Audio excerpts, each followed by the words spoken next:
Where to start?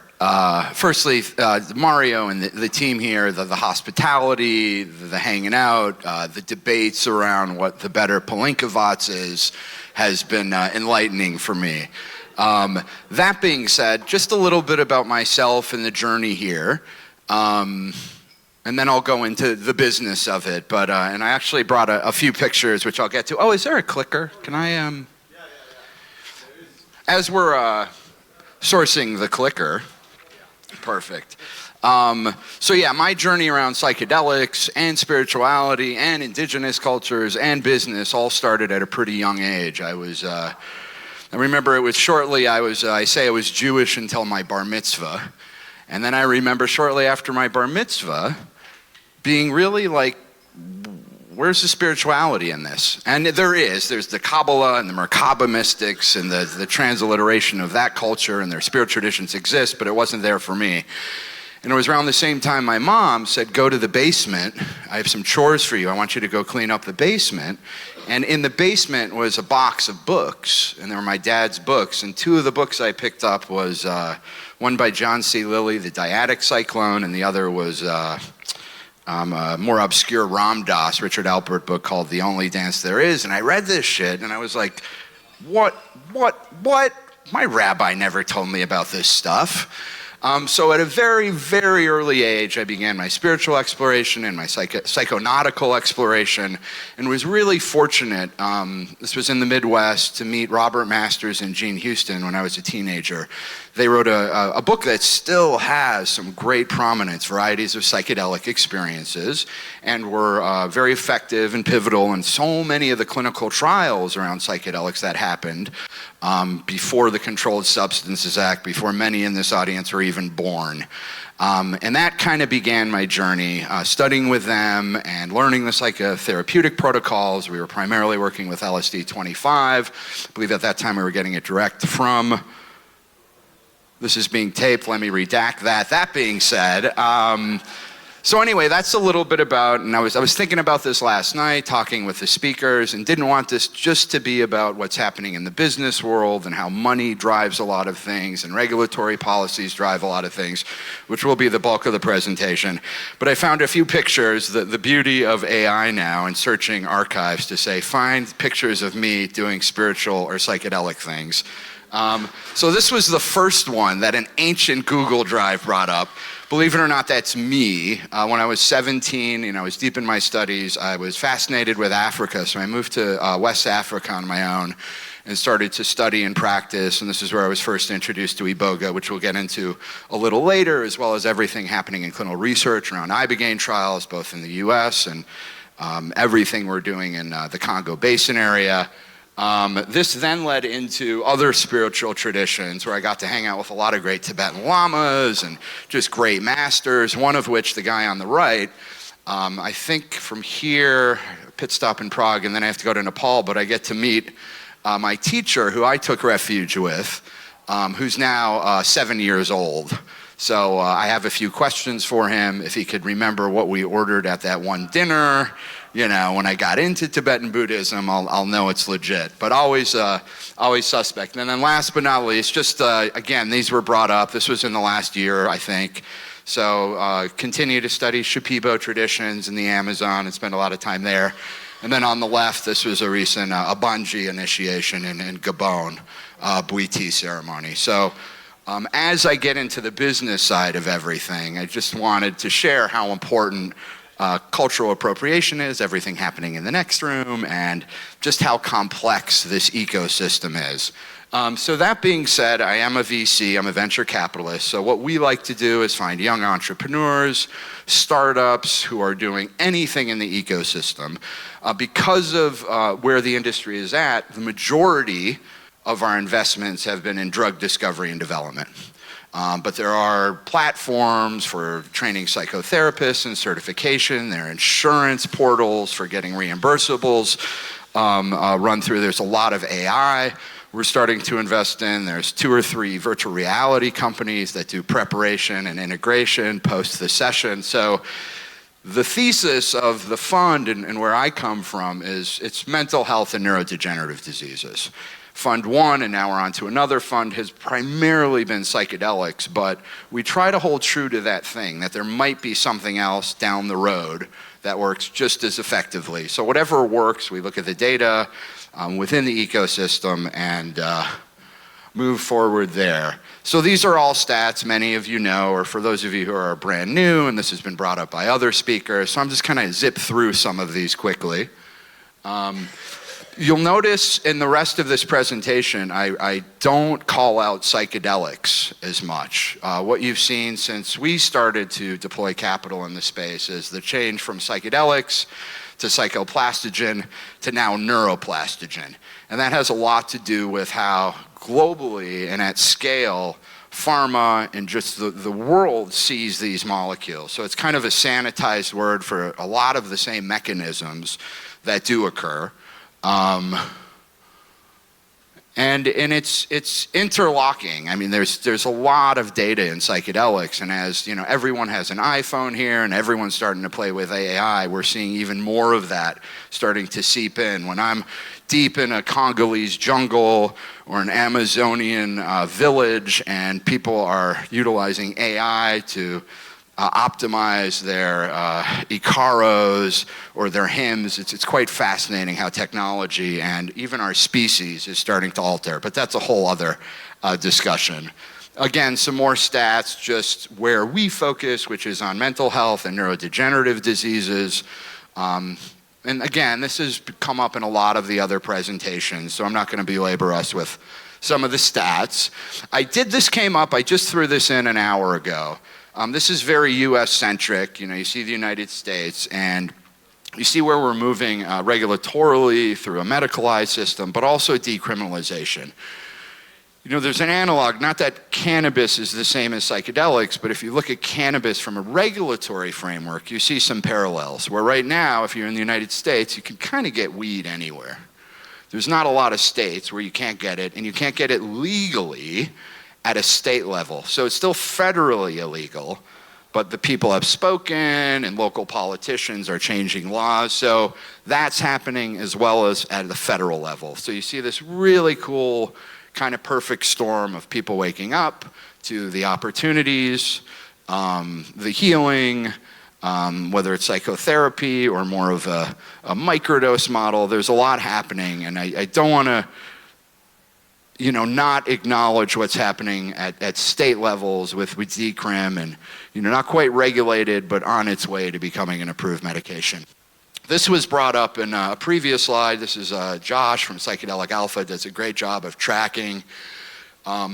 This is primarily a drug discovery chart. So this shows all the different companies looking at either traditional psychedelics or being inspired by traditional psychedelics to make a new pharmaceutical. We started seeing this opportunity. For me personally, I just always loved, the joke is, I sit at the enters as two things. One, healing modalities and mental health indications in early stage entrepreneurship and capital markets. Or another way of describing it is, I've always loved two things, drugs and money. So for me, having explored all the drugs and have always loved business and entrepreneurship and the courage it takes to start a company, 6 years ago we saw some really strong signals.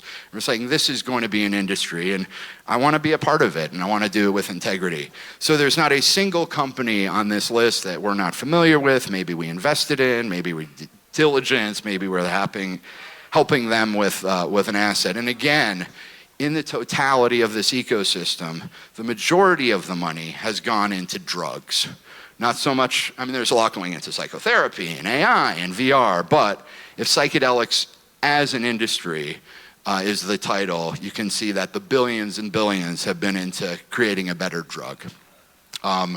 This is kind of how we see the rationale of the current psychoplastogen, neuroplastogen, psychedelic market, how analysts, how Wall Street, how the world, how big pharma, how universities are starting to see how these neuromedicines, these psychoplastogens, these neuroplastogens are starting to hit the market with investment, with expedited approval, all being championed in many regards by the research, when you can actually look at the data, and it takes a long time, but when you see it, things move pretty fast. Again, pretty general, just all the different applications of all the different molecules. This is an interesting slide just from, sometimes we're so in our own little vacuum, in our own little section of the industry, that we're not seeing what's happening above us or below us or to the side of us. And there is a lot happening. The fact that there's a lot of judgment around Spravato and esketamine and Johnson & Johnson, but when an intransnasal ketamine spray becomes a blockbuster drug, billion in sales, when you say blockbuster in pharma, it's when a company's making $1 billion. When that hit $1 billion, people started to be like, oh, wait a minute, what about all the other molecules? What about all the other indications? So from my view, which is very much in this investor perspective for this kind of stuff, we're seeing all the data that this is yet another renaissance, right? It's kind of like every 10 years there's a psychedelic renaissance and things move forward and then they move back. But this is the first time we've seen it. And again, I wasn't around during those clinical trials. This happened before I was born, so I didn't get to experience that. And then, of course, we know what happened. Everything went underground. There were a few scant places that allowed for research, but it really laid fallow until investment started to come into it. And again, part of my argument, and this is also just internally, how do I operate? It's money is a big part of this, and if I can understand that, and I've always liked the money side of it, maybe I can help move it forward in a way where all this other stuff is not thrown away, because it is important. Here's an example of one of the companies we invested in pretty early. This is Gilgamesh Pharmaceuticals. Some of the best chemists, some of the best ibogaine researchers, and we made a bet very early. It was the right team with the experience who really knew psychedelics. And then as we saw things move, it's oh my God, wait a minute. You're starting to go into phase 2 trials, the data readouts, the efficacy is outstanding. And then pharma started to look at it, and other strategic partners started to look at it. So this was an investment from many years ago that's just now, quote unquote, paying off. And paying off not just from a monetary perspective, because again, it's people give me their money.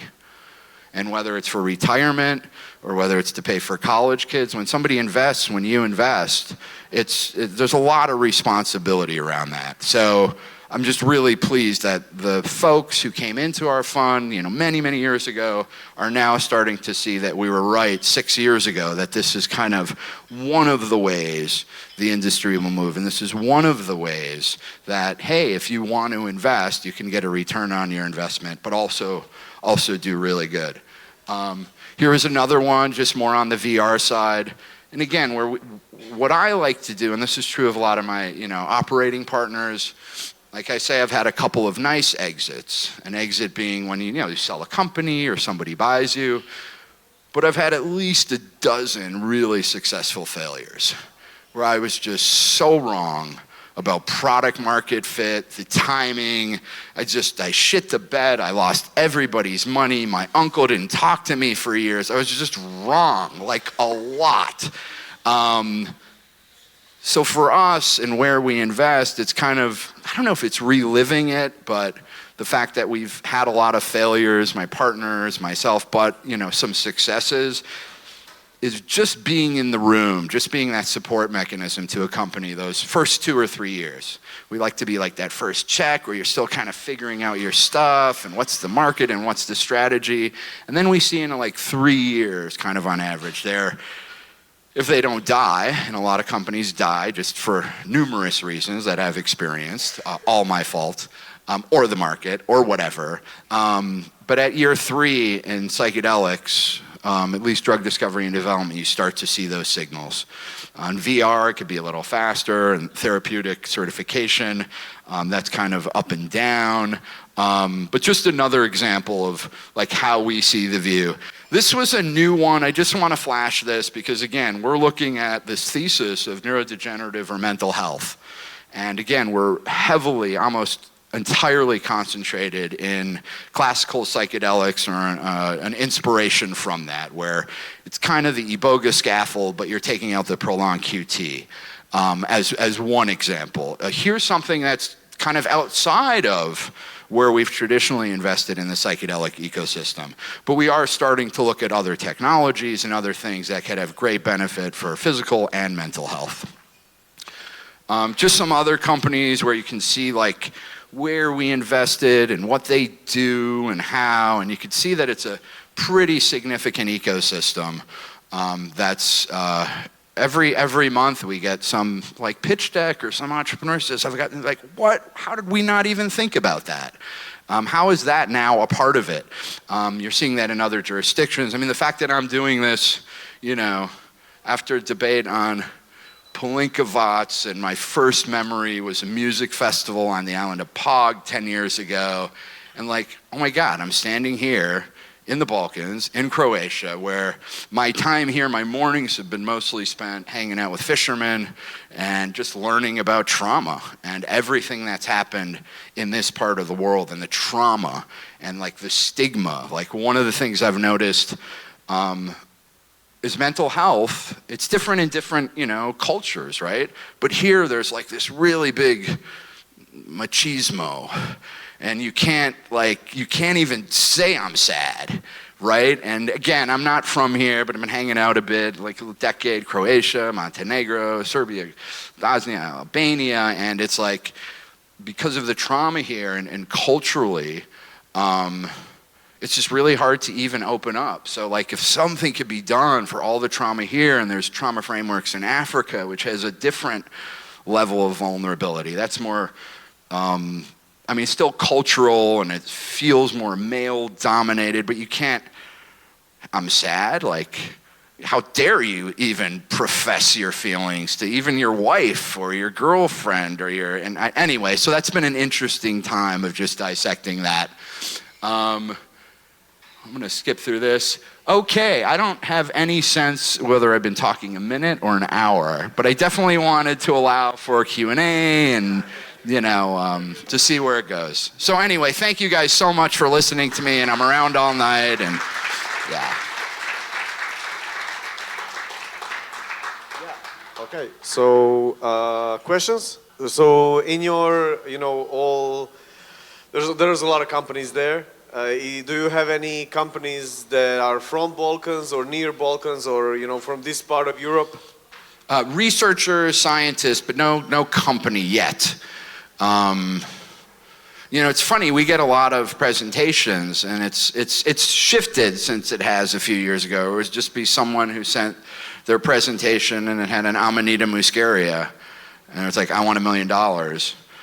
And there was no business, like, what are you doing? So I still see a lot of like, hey, I have a consumer packaged good, functional mushroom play with Amanita, and maybe a way to deuterate the psilocybin where it gets around regulatory bodies and things like that. But no, one of the reasons I'm one, not just because you guys are so great, but like we want to do more and we want to see more opportunities here. And, you know, the fact that he had even a mention of regulatory bodies and how drugs get approved here in this region is where I spend half of my time. It's not just looking at companies or investing, it's like sitting down with politicians and writing bills, whether it's, you know, in the US or definitely some involvement with EU stuff, and then I'm doing a lot more in Africa the last few years, mostly around Iboga and Ibogaine, but like, if there are startups, like that's what I do. If somebody has an idea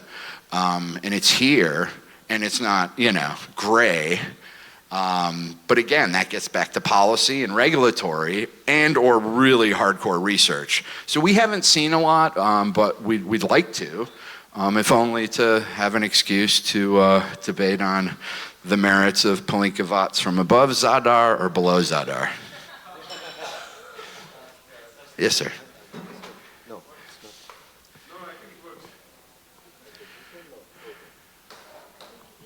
Hello. Yes, now. One question. Yes. We heard a lot about the problem of the FDA about MAPS and Lycos, and I think you sent me an article from the New York Times. Are you already commenting on that? Because I'm not sure. Maybe there's a the question. What were the reasons of the FDA to stop or not to proceed with MDMA and PTSD? And there was an article about, there was a discussion of some ideological groups that capitalism is moving into the whole scene. So maybe you can give some information about that. Secret information. All secret, all super confidential under triplicate non-disclosure agreements. This is my thought, and my thought alone, not even the funds necessarily, right? But the FDA is the Food and Drug Administration. It's not the FD Therapy Administration.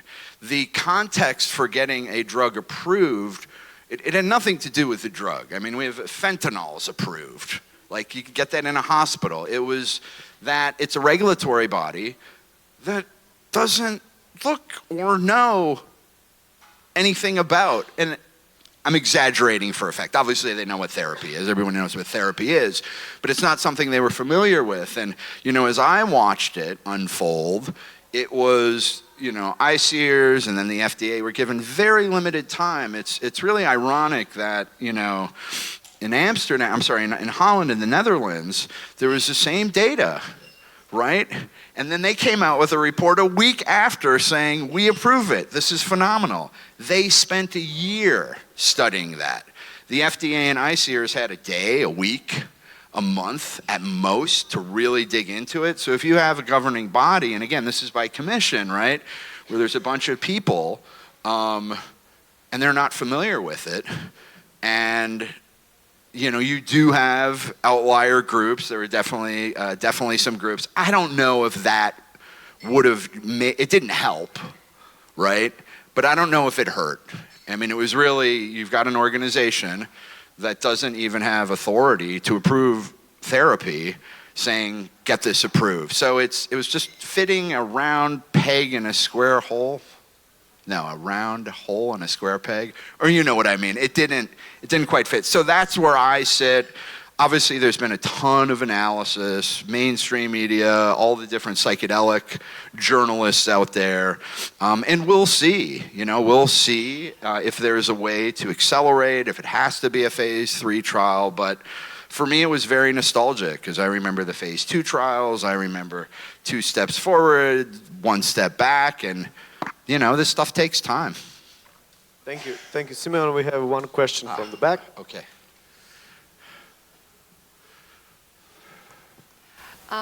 Thank you. So I'm just being curious about the dangers of psychedelics becoming an industry, and I'm curious what's your stance or experience, how much attention is being paid to a cultural legacy of different substances?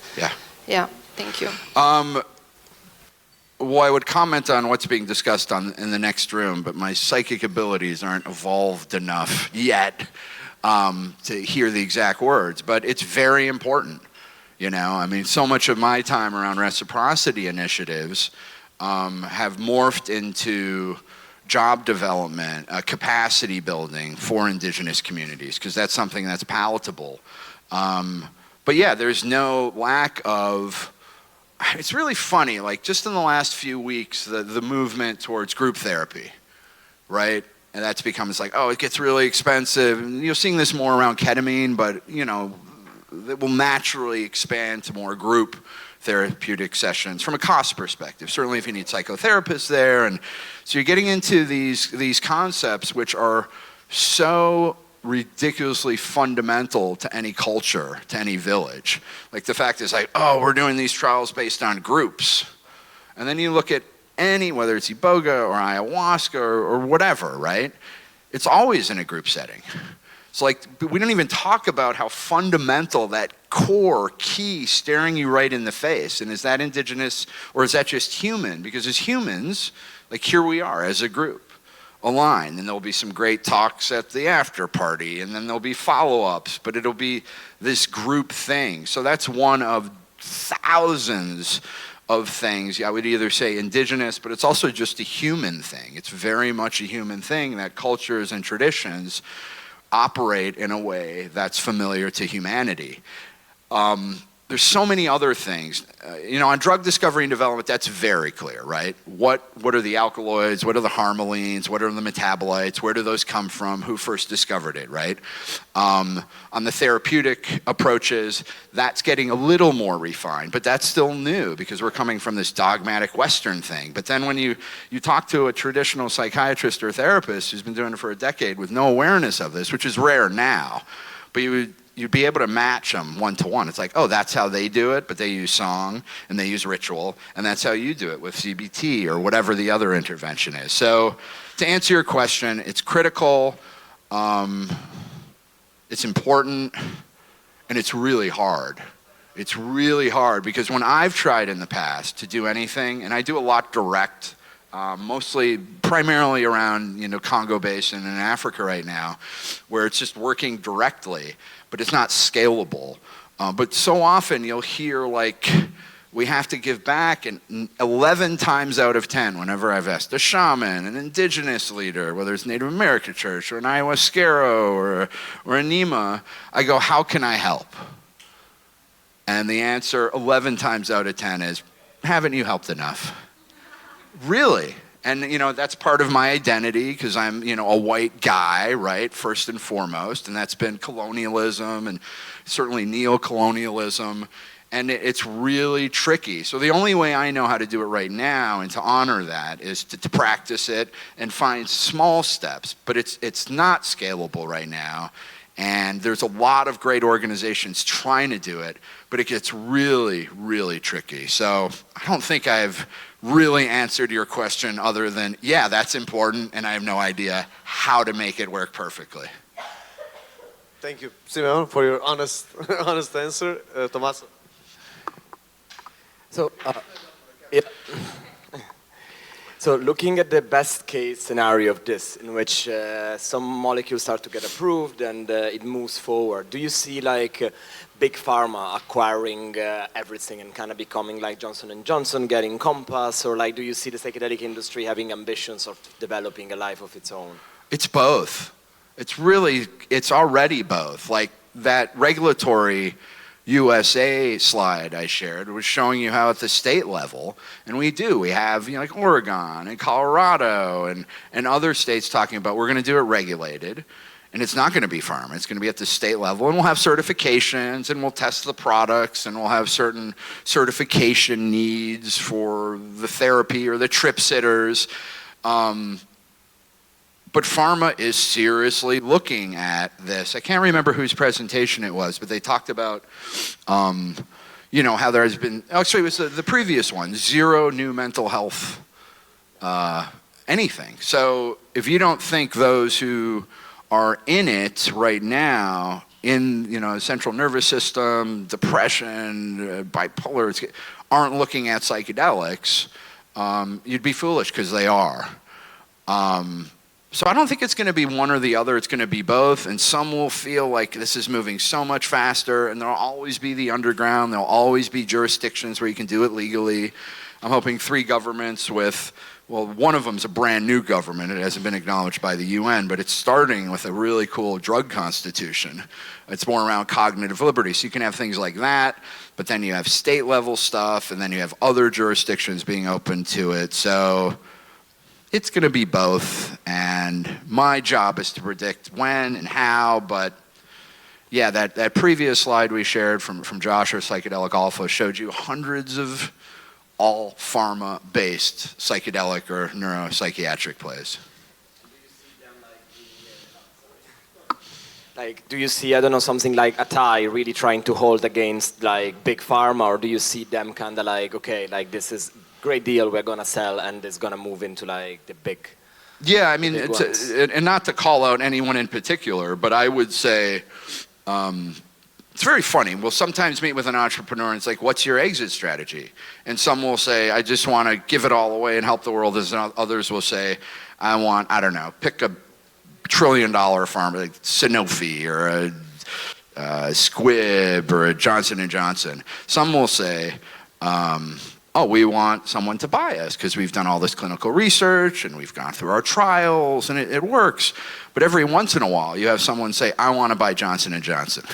Like, I want to be that guy. So I'm not saying that's the leadership of Atai, but as I look at them, since you called them out or mentioned them, I see them as strategic. I see them playing an equivalent role right now, and maybe they'll have great success. They certainly have a lot of programs in development. And maybe they'll be, I don't know, when your kid's 30 in 30 years, or maybe you already do, somebody will say, big pharma, and name some of the companies that we displayed here that 30 years from now actually in 30 years we'll all be controlled by AI and it'll be the end of our civilization. But maybe in 3 years, I'm kidding on that. Anyway. Maybe one last question, and I'll take pleasure to ask it myself. So I think it's a bit controversial, but I would love to hear your thoughts.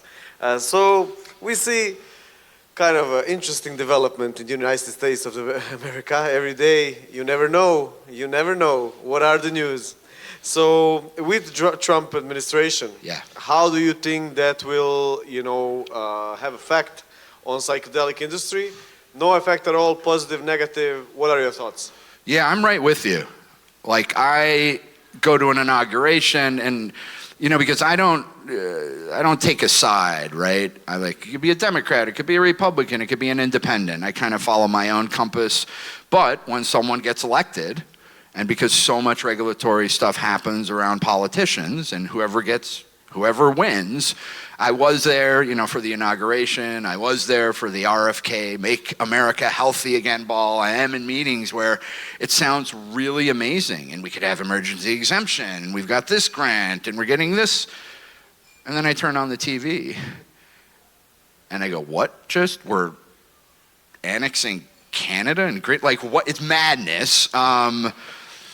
I really wish I had a crystal ball, but of all the administrations I've lived through, this has been the most baffling to predict what is next. So yeah, maybe it's giving me an idea of a hedge fund that correlates risk against. Anyway, that's a whole separate thing. But I don't know if anybody truly knows. As it relates to psychedelics, there's been a very strong contention that whether you lead with a narrative around veterans or domestic abuse or deaths of despair and the fentanyl epidemic. I've been spending a lot of time on ibogaine legislation all the substances are great and they all have different things, but for substance use disorder, in the clinics I've invested in, the productions I have, and spending time with indigenous in the Congolese and Gabonese and Cameroonian jungles, I go if anything has a chance around the narrative, around regulatory frameworks, it's that. And those all seem to be very positive, and we're expecting some announcements, but I haven't read the paper today because, I woke up on very little sleep. So I don't know, maybe, is the world still here? Is the U.S. still, okay. We don't know, nobody knows what's going on there. All right, so I think that's it. Okay, Simeon, thank you guys so much. A little token of our appreciation from Alan.